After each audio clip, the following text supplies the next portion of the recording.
नमस्ते। हमारी जो नक्षत्र इंटरप्रिटेशन सीरीज चल रही है उसमें आज हम लोग बात करेंगे स्वाति नक्षत्र के बारे में। देखिए, जो स्वाति नक्षत्र है ये तुला राशि में 6 डिग्री 40 मिनट से स्टार्ट होकर 20 डिग्री तक जाता है इन साइन लिब्रा। अगर मैं इसकी जनरल इंडिकेशंस की बात करूं जो बृहद जातक में 12 महीने दी है, तो वो बोलते हैं कि जो भी जातक जिनका चंद्रमा स्वाति नक्षत्र में होता है वो बाय नेचर माइल्ड होते हैं, सॉफ्ट होते हैं, उनकी क्वाइट नेचर होती है, अपने वो पैशंस को कंट्रोल कर पाते हैं, अपनी डिज़ायर्स को कंट्रोल कर पाते हैं और ट्रेड में काफ़ी स्किल्ड होते हैं। दूसरी बात ये लिखते हैं कि जो स्पीच है उसमें स्वीट होते हैं और चैरिटेबल होते हैं, यानी दान करना पसंद करते हैं।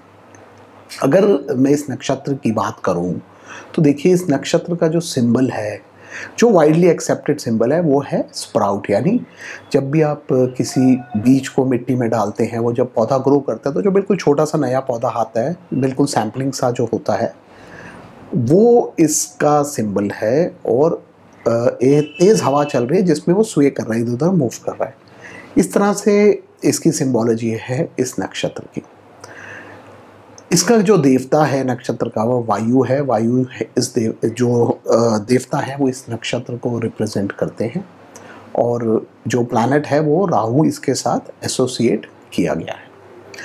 अब because of this symbol of sprout, जो कि नया नया प्लांट हुआ है और हवा में इधर उधर हिल रहा है, इस वजह से जिन लोगों का भी की प्लैनेट्स लगन, मून, सन और अदर की प्लैनेट्स इस नक्षत्र में एसोसिएटेड होते हैं, ऐसे लोग जो हैं बाय नेचर काफ़ी सेंसिटिव होते हैं और बहुत जल्दी आप समझिए डगमगाते हैं। लेकिन ये लोग किसी भी कंडीशन में, जिस प्रकार जब नया कोई पौधा प्लांट होता है, उसको कैसी भी कंडीशंस में रखा जाए, चाहे तेज़ हवा चल रही हो, रोशनी तेज हो, सूर्य की किरण तेज़ हो और पानी ज़्यादा हो जाए, कम हो जाए, हर कंडीशन में सरवाइव करने की कोशिश करता है, ग्रो करने की कोशिश करता है।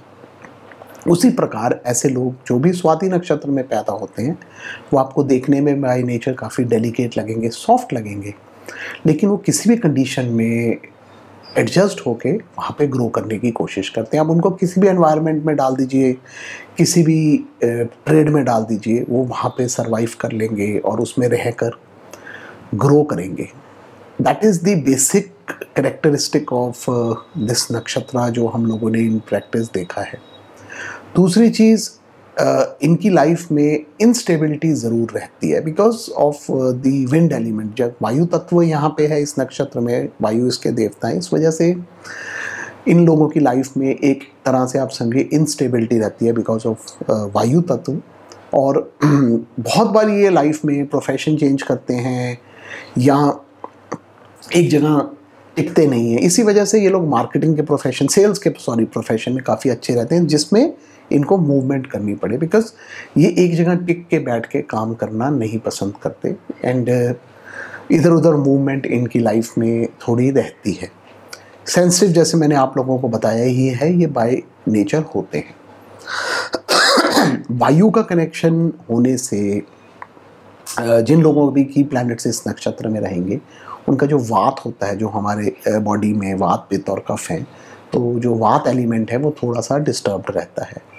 स्पेशली अगर इस नक्षत्र का एसोसिएशन डिजीज़ रिलेटेड हाउसेस से हो जाए, 6th हाउस से हो जाए, 8th हाउस से हो जाए, तो वहाँ पे वात का डिसबैलेंस आपको इस केस में मिल जाएगा। यहाँ ये नक्षत्र एफ्लिक्ट हो जाए with malefic planets like Mars और एसोसिएशन स्टोमक के साथ इसका हो जाए या इंटेस्टाइन्स के साथ हो जाए, ऐसे केस में आपको वात का डिसबैलेंस मिल जाएगा इन लोगों में, जिस वजह से इनको स्टोमक रिलेटेड प्रॉब्लम्स हो सकती हैं या एलर्जी रिलेटेड प्रॉब्लम्स हो सकती हैं। तो वो हमारे को हमेशा ध्यान रखना पड़ता है कि जो लोग भी स्वाति नक्षत्र में पैदा हुए हैं उसमें एफ्लिक्शन तो नहीं है। तो वो डिजीज़ है जो हमारे को हमेशा वॉच करना है इस नक्षत्र से रिलेटेड, बिकॉज वायु का डिसबैलेंस इंस्टेबिलिटी तो दे ही सकता है लाइफ में। बिसाइड्स दैट वात रिलेटेड डिजीज़, जो वायु से हमारी बॉडी में डिजीज़ होते हैं, जिसमें पेन्स भी आता है एक प्रकार से आप समझिए, वो भी यहाँ पे होने के चांसेस होते हैं। सो वन हैज़ टू सी नक्षत्र में एफ्लिक्शन ना हो इस चार्ट में, जिस भी मतलब आप कुंडली में इसको देख रहे हैं। इस नक्षत्र को सरस्वती के साथ यानी गॉडेस ऑफ लर्निंग के साथ भी जोड़ा जाता है। और अगर इस नक्षत्र का एसोसिएशन 5th हाउस के साथ हो, 3rd के साथ कनेक्शन बन जाए, तो ऐसे लोग जो हैं ये लिटरेचर में, म्यूज़िक में काफ़ी स्किल्ड आपको मिलेंगे। अगर मैं इंस्ट्रूमेंट्स की बात करूँ, स्पेशली अगर मरकरी का एसोसिएशन हो जाए यहाँ पे और ये लोग म्यूज़िकल इंस्ट्रूमेंट्स में हो, तो ये जो भी इंस्ट्रूमेंट जिनमें वायु का इस्तेमाल होता है, जैसे माउथ ऑर्गन हो गया, इस प्रकार के इंस्ट्रूमेंट्स में ये लोग काफ़ी अच्छा कर पाते हैं। So music is one of the fields. इस नक्षत्र में जो लोग पैदा होते हैं, जिनका आप समझिए 10th हाउस का, 3rd हाउस का कनेक्शन इस नक्षत्र से बन जाए, तो वो लोग म्यूज़िक में काफ़ी अच्छा कर पाते हैं। 5th के साथ कनेक्शन होगा तो आपको लिटरेचर में भी ऐसे लोग मिलेंगे, because they are doing good in literature. तो इस तरह के आपको प्रोफेशंस में ये लोग मिल जाएंगे। बाकी जैसे वारामहीर ने ट्रेड की बात की है, तो देखिए स्पेकुलेशन जो होती है, बिकॉज उसमें उतार चढ़ाव रहता है, उसमें ये लोग अच्छा कर पाते हैं किसी भी प्रकार के बिजनेस में जहाँ पे स्पेकुलेशन का यूज़ हो, जैसे स्टॉक मार्केट हो गई, या ऐसे व्यापार हैं मार्केट में, ट्रेडिंग में, जिनमें प्राइस ऊपर और नीचे जाते हैं। उस तरह के प्रोफेशंस में ये लोग काफ़ी अच्छा कर पाते हैं, जो हमने इन प्रैक्टिस देखा है। स्पेशली अगर राहु का कनेक्शन बन जाए इस नक्षत्र के साथ और 10th हाउस के साथ, तो these people do great in trade, जहाँ पे भी स्पेकुलेशन का रोल आ रहा हो। बाय स्पीच की बात करूं, जैसे वारामहीर ने भी कहा कि स्पीच इन लोगों की काफ़ी अच्छी होती है। तो देखिए, अगर स्वाति नक्षत्र का कनेक्शन 2nd हाउस के साथ आपको मिल जाए, या 2nd लॉर्ड के साथ इसका एसोसिएशन हो, तो ये लोग जो हैं ये बातचीत में बहुत अच्छे होते हैं, और आप समझिए एक तरह से कि अपनी बातों से लोगों को इम्प्रेस कर पाते हैं, उसी से ही सारा धंधा कर लेंगे, सारा ट्रेड कर लेंगे। तो वो चीज़ें भी आपको इस नक्षत्र में देखने को मिलेगी।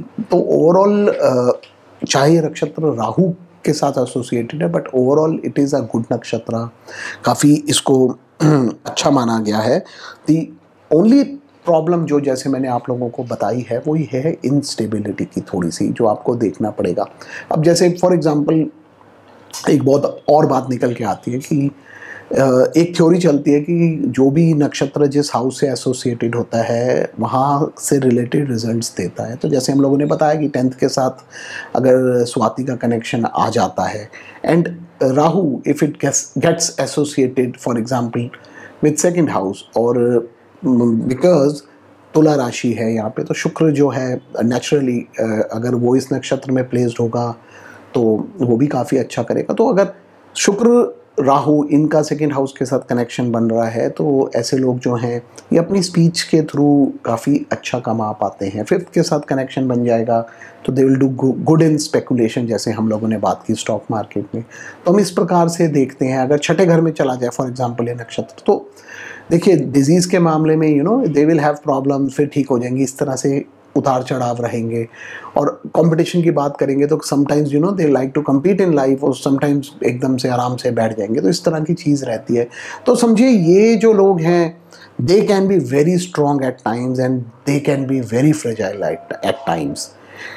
यह हमें हमेशा हमें इस चीज़ का ध्यान रखना है कि जब भी हम स्वाति नक्षत्र वाले लोगों को स्टडी कर रहे हैं, उनको देख रहे हैं, तो हमारे को इस चीज़ का हमेशा ध्यान रखना है कि ये लोग जो हैं they can sway in any direction because of the wind element। तो इस प्रकार से हम इस नक्षत्र को देखते हैं हमेशा। एक बारी जब मेरी नक्षत्र सीरीज़ पूरी ख़त्म हो जाएगी, I know it is taking some time, तो उसके बाद we will try to interpret a chart through nakshatras. अभी हम लोगों ने इस नॉर्मल जो सीरीज़ की है उसमें हमने placement of house lords in different houses को पढ़ा है, बट अभी नक्षत्रास के ऊपर फोकस नहीं किया। तो मैं चाह रहा था एक बार ये पूरी सीरीज़ ख़त्म हो जाए, तो उसके बाद will try to interpret a chart using only the nakshatras, because वो अपने आप में एक पूरी डिफरेंट मेथडोलॉजी है जिसको हम यूज़ करके किसी भी चार्ट को इंटरप्रेट कर सकते हैं। तो वो डेफिनेटली विल डू इट। बस एक बार ये सीरीज़ मेरी ख़त्म हो जाए नक्षत्रास की, then will definitely go into that side. तो these are my thoughts on Swati nakshatra. धन्यवाद।